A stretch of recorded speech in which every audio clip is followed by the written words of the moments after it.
it to Fisher. Here they come on the attack. Fires it into the offensive zone. Here's a shot. It's in the back of the net. He scores!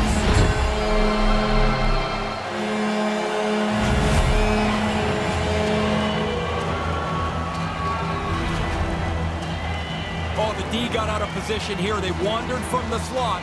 That opens up room. The shot beats the goaltender, ends up in the net. Man, they're going to have to be way better than this going forward if they're going to have a chance tonight. Arizona's got the opening goal in this contest. So much time left, but it just feels better to play with the lead, and they must be pretty happy to score that quickly. Center's jammed up, and the winger grabs the puck.